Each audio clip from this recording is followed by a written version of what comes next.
Le he pedido al general de división Jesús Jesús Abreu, creo que me falta un nombre, Jesús Emilio, ¿no es? Jesús Su Emilio Emilio Jun Abreu. Abreu. Ajá. Es general de división de las Fuerzas Aéreas Venezolanas. Eh, que hagamos una conversación no solamente por los 25 años que está celebrando el Grupo Frente Institucional Militar, sino por la situación actual del país y sobre todo por la situación de los militares en el país, ¿no? De la gente que tiene las armas en el país y de la gente que puede actuar dentro de la Constitución. Y en Venezuela, ¿para qué ha servido o sirve tener fuerzas armadas? Es decir, ¿cuál es el propósito? Con nuestra felicitación por estos 25 años, la primera pregunta sería, ¿cuál es el objetivo de esa fundación? ¿Y quiénes la fundaron? Bienvenido. Bien, gracias. Muchas gracias por la invitación, Napoleón. Voy a aprovechar esta oportunidad para conversar sobre algo que intrínsecamente me toma muy de cerca porque soy miembro fundador de este frente. El 1 de marzo del 2000, un grupo de oficiales, 5 específicamente, tuvieron la idea de crear ya viendo después de la elección de Chávez como presidente de la República en el 99 y viendo cómo iban las cosas, la preocupación de ellos se centró en ver cómo se podía preservar la institucionalidad de la Fuerza Armada. Esos 5 personas fueron general de división Fernando Ochoa Antich, exministro de la Defensa, ¿verdad? El vicealmirante Rafael Huici Clavier, el general de brigada Juan Antonio Herrera Betancur, actual presidente de la Junta Directiva, el general de brigada Rubén Medina Sánchez del Ejército y el coronel de la Guardia Nacional Luis Morales Parada. ¿Te das cuenta? Entre esos 5 personas, 5 oficiales en la honrosa situación de retiro, no había ningún aviador. Y yo soy aviador. ¿Qué pasó?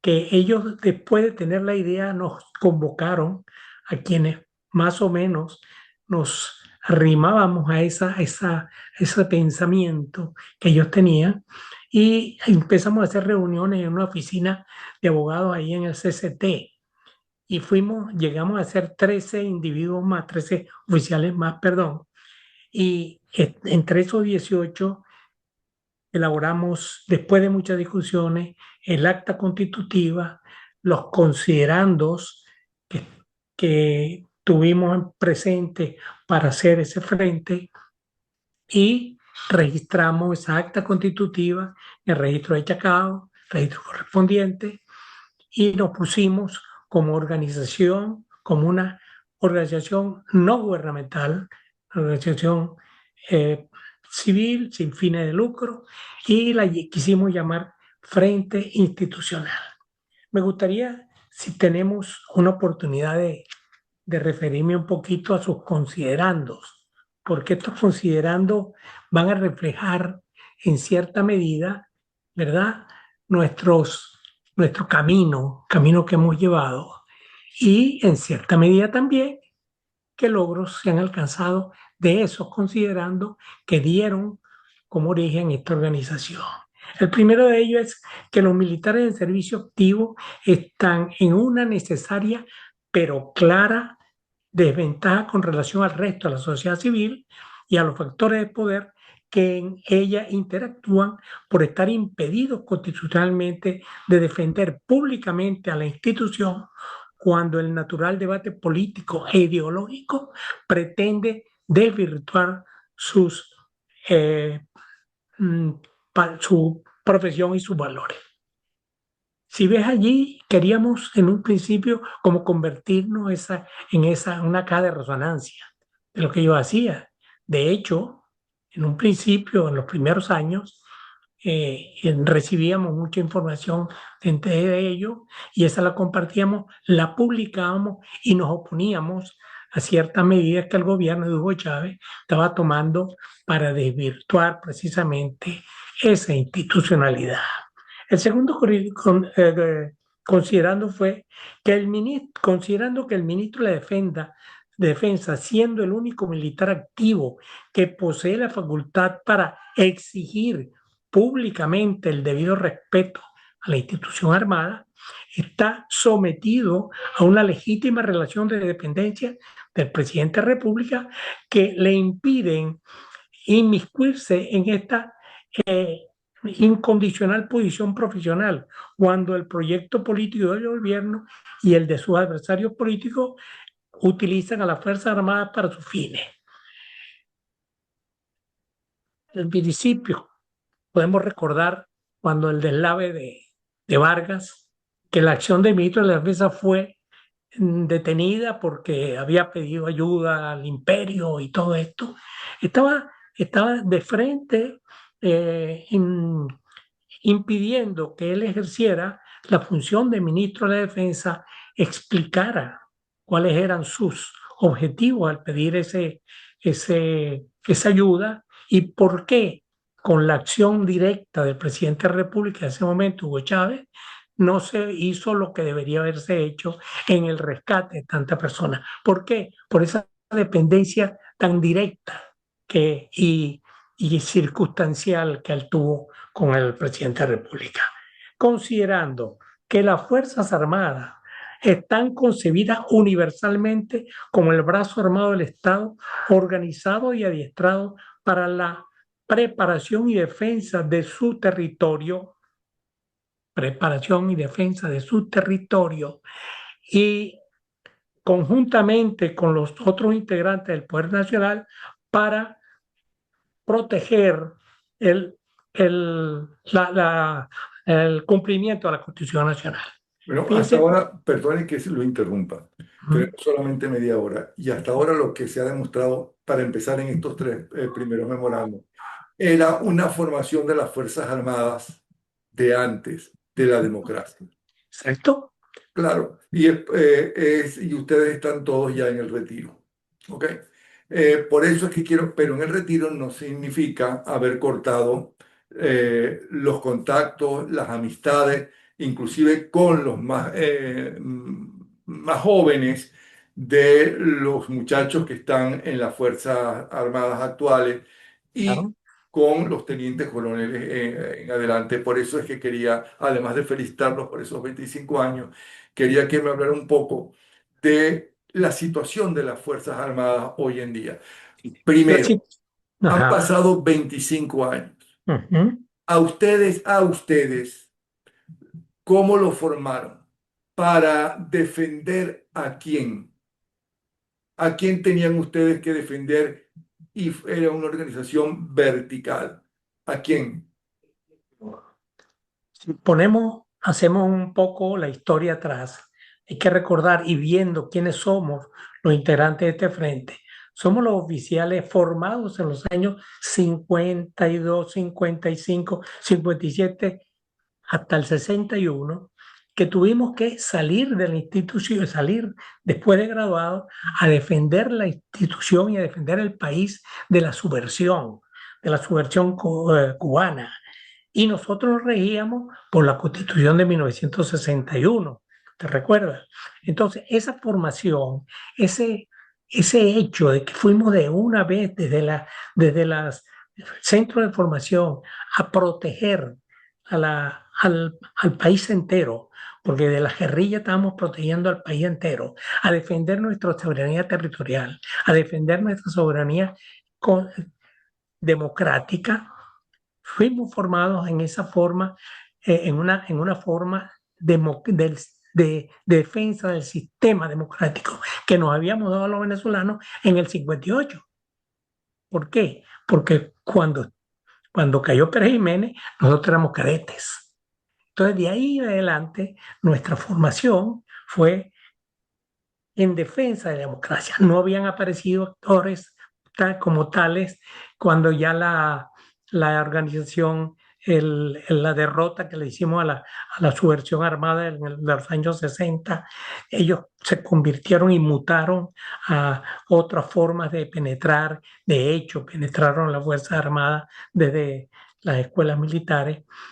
No habían llegado todavía a esas, entonces estamos, como se dice, experimentando en un campo en el cual toda Latinoamérica era nuevo.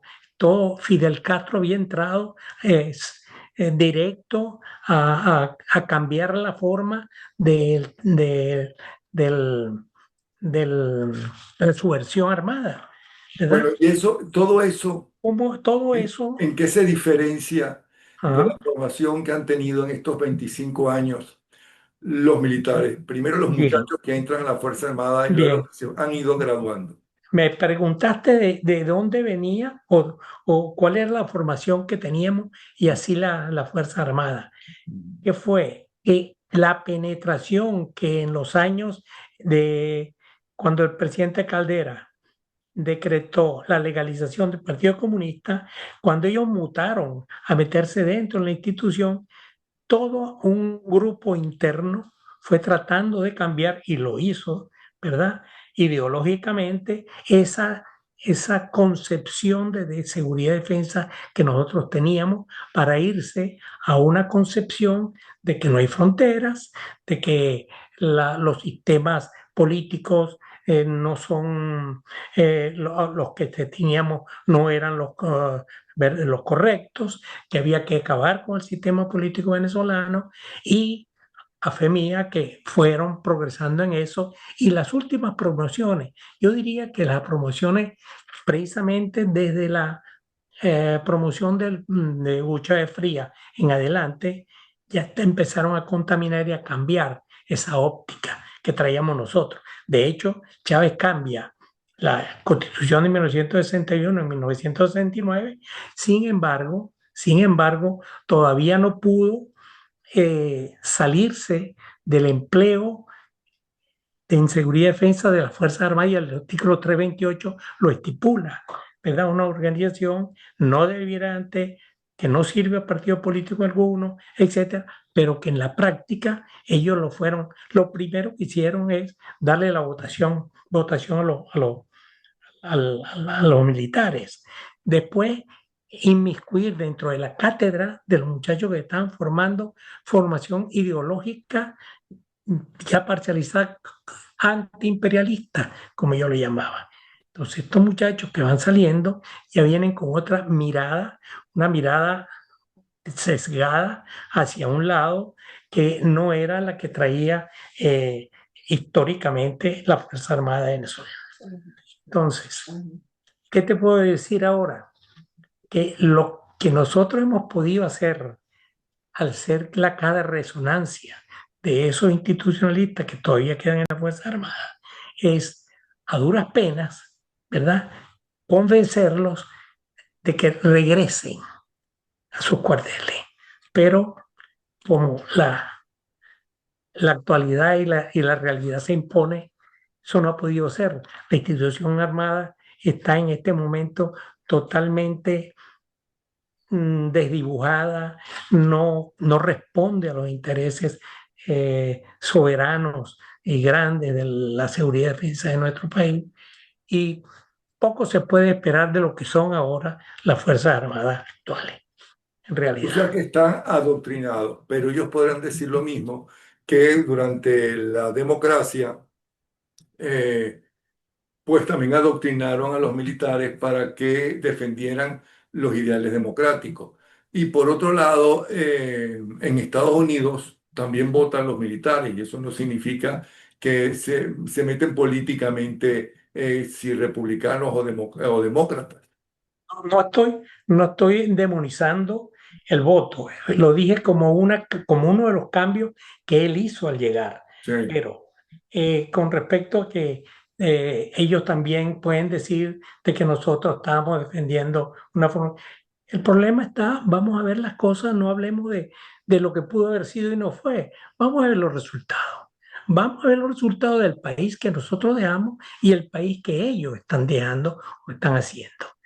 Con los resultados quedan totalmente negadas sus cualquier excusa que ellos tengan. Eso lo entendemos todos, pero ellos lo pueden entender. Es decir, cuando se insiste en que está metido el narcotráfico, está metido Cuba, está metido Irán, están metidos los dos grupos terroristas colombianos en el país, que inclusive fuerzas extranjeras son parte de la defensa del dictador. Ellos no entienden que eso es lo correcto por la formación que han tenido. Mira, yo creo que más que decir que ellos entiendan que es lo correcto, está en que Fidel Castro fue, si se quiere, muy inteligente al darse cuenta de la megalomanía que tenía Chávez y pintarles pajaritos para lograr meter dentro de la Fuerza Armada algo que se llamó la corrupción por medio del grado, la corrupción por medio de la, del, del, del dinero mal habido y la corrupción desde el punto de vista de la disciplina, ¿verdad? Eso es lo que a la postre ha venido a dar con una Fuerza Armada que tienen una visión totalmente equivocada. ¿Y por qué tan equivocada? Porque en ningún ejército del mundo, ¿qué Fuerza Armada del mundo tiene 2.000 generales? Ni la Es OTAN, que ni China ni Estados ni, Unidos. ni la OTAN, pero Napoleón, déjame serte sincero, tú que fuiste admirador de Rómulo Betancourt, él lo dijo clarito, los militares con las 3C. ¿Verdad? Y con las 13 se metió Fidel, lo agarró Fidel, ¿verdad? Cargos, que significa grados, ¿verdad? Cobres, que significa plata, y lo otro. Y así corrompieron a la Fuerza Armada. Y lo logró este hombre. ¿Por qué? Porque no hay nada que el poder y el dinero no corrompa. Ok, pero ¿estamos hablando de generales o estamos hablando de todo el ejército, hasta de los jóvenes que han entrado y que van a ir de primero a defender, según ellos, la patria y según a unos narcotraficantes y no a la patria, que esos narcotraficantes han robado a la patria, se han apoderado de ella? Mira, en realidad, claro, comenzaron como se debe, matando la culebra por la cabeza. Ellos comenzaron a corromper con grados, ¿verdad? ¿A quiénes? A los de arriba. Los muchachos de abajo, por la evidencia de vida, por la fuerza, por la violencia que se ha tenido con ellos, los tienen cooptados, los tienen, le metieron los cubanos a las escuelas militares, ¿verdad? Y los enseñaron a ser los chismosos de uno con el otro, ¿verdad? Y entonces todo eso los tienen. Afortunadamente esa gente se va a dar cuenta porque nada tiene términos infinitos en la vida. Eso se va a acabar, pero con esa gente es la primera que tenemos que cortar. La, de los grados de teniente coronel hacia arriba, viéndome un poquito más abajo, definitivamente en Venezuela hay que salir de ellos Ahora, si queremos refundar la Fuerza Armada. y entonces esos Porque estos miembros, muchachos, los muchachos todavía no, en los muchachos todavía hay una reserva, todavía hay una reserva importante, muy vigilada, muy encerrada en su cosa y que ellos se están dando cuenta, aunque algunos envidian llegar a tener un sol para tener la misma preventa que los demás, este, o hay otros que no lo han podido y por eso se va a acabar. pero ¿y entonces quiénes eran los muchachos o los no tan muchachos de la Operación República, si es que todavía se sigue llamando Operación República, que le dieron a la gente y al comando de María Corina Machado, ¿ok? Las actas? Esos fueron militares, Claro, claro. pero Y entonces ellos estaban yendo contra una orden que le habían dado, que, pero es que, que le dieron desde Fuerte Tiuno de Miraflores. bueno, Es que la orden, para mí, el gran error que tuvieron ellos, eh, los, los del Consejo Nacional Electoral, fue no correr más temprano, quitar las actas, porque en realidad la ley dice que cada uno de los representantes de cada partido tiene que tener una copia de las actas. Ya el comando de 20 Venezuela había adoctrinado a sus representantes que lo primero que tenían que hacer es agarrar esa copia, ¿verdad? Cuando les llegaron aquellos, se dieron cuenta, mire, no la den. Yo la di, no porque desobedeció una orden, yo la di porque así lo dice el Ejecutivo. Y ahí se quedaron. Sin embargo, la pagaron con ellos 181 militares de bajo rango tuvieron presos y están siendo todavía minimizados y torturados por el régimen por haber permitido lo de el Comando 20 Venezuela, Ok, lo de que quiero tener decirle es las lo actas. siguiente, lo que quiero entender. Esos muchachos o esos no tan muchachos que ¿No? hicieron eso, lo hicieron conscientemente de que estaban, ok, era una obligación, Sí. pero lo hicieron sabiendo que el régimen no, no quería que lo hicieran. Ah, Sí, no me puedo poner a elucubrar ni a hacer hipótesis, porque tendría ya que dar una opinión que me imagino yo que haya sido así, pero las tendencias de lo que pasó parece darnos una pista de que había un descontento entre ellos, no lo podemos negar. Y como hay el descontento en toda la administración pública nacional y sin embargo los llevan arrastrados a firmar para ser milicianos. Pero eso van descontentos, no podemos, pero decir con una prueba en la mano, mira, aquí tengo el número de personas que están descontentas en el país, no, pero si vemos los 8 millones que estamos fuera, hay bastante descontento. No hay que figurarse nada. Eso es un hecho, ¿no? no, y si vemos la Entonces, votación por la cual arrasó el mundo González, evidentemente es que el pueblo está descontento. claro, ¿Ok? claro. Ahora Ah, bien, ¿cuánto gana, por ejemplo? Vamos a ver por qué están descontentos. Vamos a ver los 3 puntos de Fidel Castro. ¿Ok? Las 3 C que dice usted. ¿Cuánto gana un sargento, por ejemplo? mm, está bien, un sargento no pasa de sin bono, no pasa de $50. Con los bonos lo llevan como a $300, ¿verdad? Pero ¿qué pasa? El problema no es en esa C, no es el pago de la ración del sueldo mensual. El mejor pago para esa primera C, que son los cobres que me menciona, está en dejarle las manos libres para que ellos negocien, que ellos eh, hagan, dejen pasar drogas, que ellos hagan eh, coimas con los comerciantes, que ellos cobren hasta por la manera de pasar de una calle a otra, ¿verdad?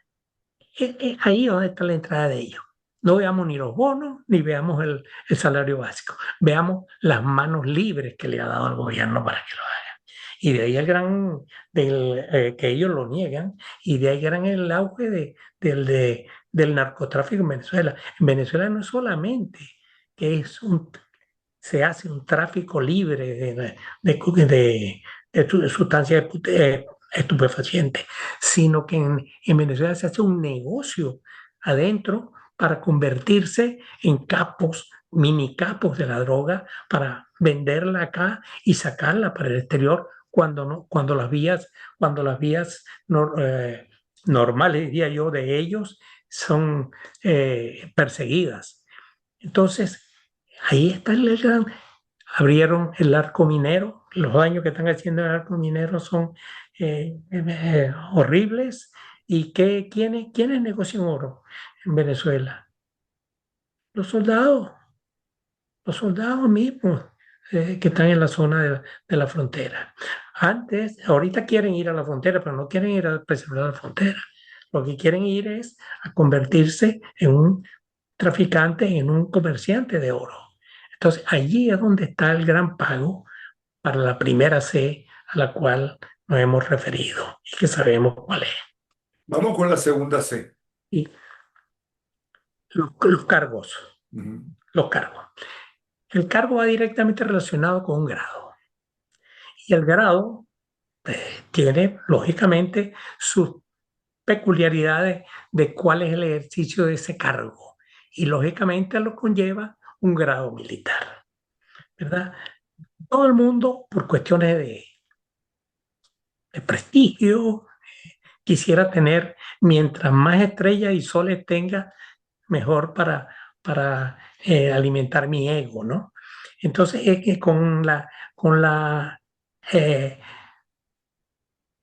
atomización de cargos por todos lados. Ahí hay cargos de coroneles cuidando bombas de estación de servicio, pero no importa, me pusieron las 3 estrellas. O vendiendo, o repartiendo comida, o repartiendo, Y repartiendo repartiendo, comida. ¿verdad? Entonces, ahí está la otra C, mi apreciado Napoleón, ¿verdad? De la que tenía razón nuestro presidente Betancourt. Entonces, ya tenemos cobre y tenemos cargos. ¿Qué más tenemos? Cuando ya el presupuesto nacional, cuando ya el petróleo no da para comer, ¿cuáles son las mayores entradas que tiene en este momento el país? ¿Verdad? Las, el narcotráfico, el oro que se saca ilegalmente y las remesas. Las remesas que ya Fidel Castro lo había propuesto, lo había aprobado en Cuba, ¿verdad? El presupuesto nacional de Cuba ha trabajado desde hace 60 y tantos años con la remesa de los cubanos que están afuera. Y aquí se puso a la práctica igual. ¿Usted sabe cuánto está entrando?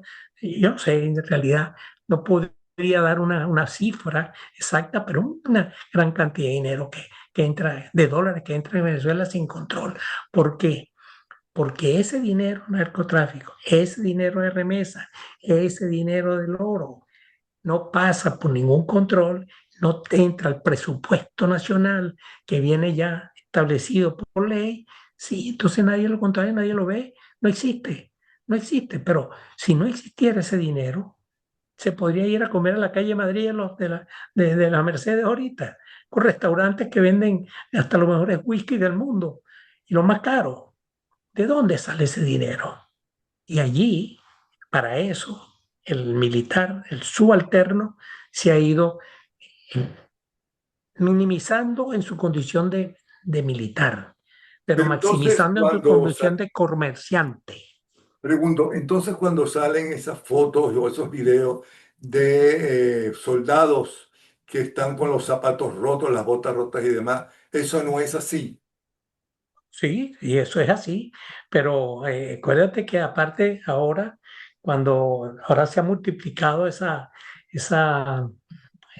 pobreza militar, llamémosla de alguna manera, se ha multiplicado por millones, porque como ahora tenemos milicias, se ve supuestamente 4 millones de milicianos, entonces ya no es la tropa alistada.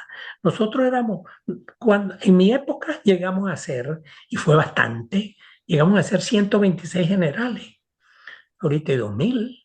Bueno, entonces esos 2.000 necesitan gente a quien mandar y gente, ¿y cómo las tienen? De servicio, limpiando calles, limpiando, pero en fronteras, trabajando de verdad por la seguridad y defensa del país, por la soberanía que ellos dicen, que, no, que el Estado de Unidos le quieren violar su soberanía. ¿Cuál soberanía? Cuando rindieron su soberanía al el gobierno venezolano es un gobierno cubano-venezolano que usurpa el poder en Venezuela. Eso es lo que es Nicolás Maduro. Después que mataron a Chávez en diciembre, que dicen que murió en marzo, ahora tienen a este queriéndolo montar, que no manda, porque él no manda, él es un simple discípulo, monigote de los cubanos, ¿verdad? Y esto es lo que hemos tenido. ¿Y qué tenemos de Fuerza Armada? Vean los milicianos con esos zapatos rotos y tal, que están sufriendo, sí, pero que los tienen con pan y circo. Pan y circo romano está vigente en nuestro país. A cada rato, no salió en estos días eh, a, a- a- ascender a general de división al embajador de Colombia. Un pirrutaco que no llega pero ni a unos 50 y que jamás en su vida siquiera ha ido a un campo de entrenamiento. Ahí está. Entonces, ese es pan y circo, desviando la atención de que lo que le viene es candela. Ahora, ¿por qué dice que lo que le viene es candela si las armas las tiene? Y según entiendo, por lo que usted está diciendo, la Fuerza Armada que queda está a su servicio, patria o muerte con ellos, a favor de ellos. Bueno, ese patria o muerte la vamos a ver si es verdad que está patria o muerte con ellos cuando suene el primer triquitraqui. ¿Verdad? Cuando te recuerdas el caso del dron ese que le estalló a él cuando estaba en los próceres. Ujú. Ustedes vieron las primeras formaciones de soldados de ahí para allá, toditos corrieron. Toditos los También está en video, sí. toditos. Entonces, ahí es donde yo digo que lo que viene es candela. ¿Por qué? ¿Qué es lo que viene en candela? Porque todas las cosas tienen un momento de nacer y un momento de morir, y su proyecto está muerto. Y lo mataron ellos mismos y lo van a seguir matando ellos mismos, porque dentro de ellos ya hay disidencia. No crea que solamente estamos afuera. Pero ¿y por qué hay disidencia dentro de ellos si no están mal? Si están ganando dinero, si están haciendo negocios, si los están ascendiendo y tienen la mayor cantidad de generales que país alguno tenga, más que los norteamericanos o más que los ¿No? rusos, más que los chinos, más que los ingleses. Ajá. Ah, pero que eso le garantiza infinitud en su vida, o no le va a llegar el tiempo de la vaca flaca. ¿Y por qué hay disidencia entre ellos? Porque precisamente ellos están viendo que muchos de los grandes capitostres del, del, del sistema político venezolano se están ya forrando, ya tienen los hijos fuera y tal, y habrá unos que lo van a dejar como los pagapeos de la colonia, ¿ves? Y entonces ellos empiezan a pelear uno con otro. Te vas a montar en tu autobús y ¿dónde está mi puesto? Te vas a montar en el avión y ¿dónde está el mío? Va a haber avión para yo irme, porque yo me voy a morir en algún lado y en Y, Venezuela no quiero ok, morir. ¿y de dónde entonces salieron? Hay muchos caguaripanos, hay muchos, por citar uno de los muchos militares de diferentes grados que se han alzado. Unos los han matado, otros los han torturado, pero están vivos, ¿no? Otros han podido serse. ¿De dónde salió esa disidencia? Si tienen esa formación. No, es que siempre hay que confiar en el ser humano. Siempre hay quien tiene dos deditos de frente y lo piensa. La reserva moral que comienza en la familia venezolana eh, tiene su resultado. Sí lo hay. Y no podemos seguir explicando más allá. Ok. No, ni le pido que siga explicando más allá si eso puede ser negativo para la lucha contra la narcotiranía. Ahora bien, ¿cuál es la diferencia entre invasión, por un lado, y intervención? ¿Hay alguna diferencia entre invasión e intervención? Sí, sí hay ¿Cuál es? diferencia. Explíquenos cuál es. Para hacerlo, el resumen más corto es la posesión de territorio. La invasión, per se, por definición, requiere que alguien, una fuerza, vaya a un estado y tome ese territorio, lo controle, lo, se lo apropie de él, lo haga como su fruto. En la intervención no entra la territorialidad. Debo decirte, un paréntesis, que toda intervención puede llevar metida en su adentro que pueda terminar en una invasión, pero no toda invasión se lleva específicamente a la intervención. La intervención. En la invasión hay necesidad de según el derecho internacional, tiene que haber ocupación y ocupación en contra del Estado que se está ocupando, ¿verdad? Porque si esa ocupación es producto de que yo vi en un estado X, que a lo mejor no existe o existirá, un terreno baldío que nadie lo ha apropiado, ya es una ocupación pasiva. Pero la ocupación mediante el uso de la fuerza que se hace con Fuerzas Armadas, ¿verdad? Eh, es necesaria para que sea, es necesaria para la invasión. Vale decir que el que invade tiene que ocupar. El que solamente interviene no necesita ocupar. Tú puedes intervenir desde lejos con demostraciones de fuerza, tú puedes hacer disuasión, que la disuasión tiene que tener, como se ha visto por estos días en las redes ahora, tiene que haber una intención y una capacidad, porque si no tienes capacidad ni que disuadas a nadie, pero si tienes una capacidad, pero tu intención es otra, entonces la disuasión no va a ser lo suficiente. Entonces yo tengo que Y aquí, entender que Venezuela sí está invadida por un gobierno ilegítimo, por unos narcotraficantes, por unos extremistas castrocomunistas, por unos iraníes, que ellos son los que han invadido Venezuela, que Venezuela está invadida y hay que liberarla. pero no cumple con el concepto generalmente aceptado y de derecho que es una invasión, porque cuando un gobierno le pide a otro estado que venga a ayudarlo a trabajar o que lo invada, eso no es una invasión, porque es una rendición pacífica ante el otro individuo. Entonces no se puede decir, claro, se dice metafóricamente, estamos invadidos de cubanos, pero no, ellos no nos invadieron. Ellos se trataron de invadirlo cuando Machurucuto y lo sacamos de ahí a patadas, ¿verdad? Pero ahorita, no, ellos no nos invadieron, nosotros los trajimos. Los iraníes, nosotros los estamos trayendo. Los chinos, ¿quiénes? Bueno, eso siquiera metafóricamente podemos decir que están invadiendo el mundo entero. Entonces, según las leyes que rigen a ustedes los militares, ¿cuál sería el de estos militares, por ejemplo, el que ocupa el puesto de ministro de la Defensa o el de Diosdado Cabello y demás? ¿Cuál sería el castigo para ellos? Aparte de la degradación pública, supongo yo. En realidad no te lo podía dar porque no soy juez, no soy tribunal, no sé cuál sería la degradación. La que yo quiero, no la puedo decir, pero, Yo tampoco.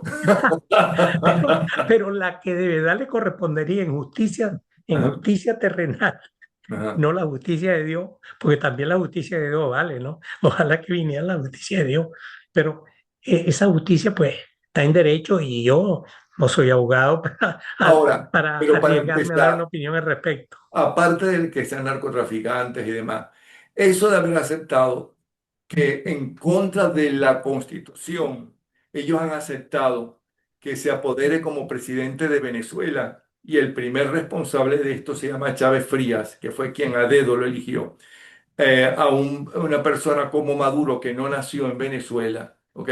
Y no digo dónde nació porque para que no se avergüencen los de ese país que no tienen la culpa.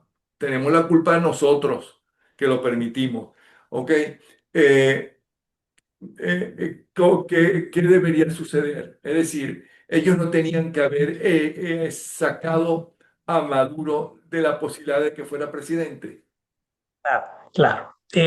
Si vamos a calificar Es ilegítimo desde todo punto vamos de a estudiar vista.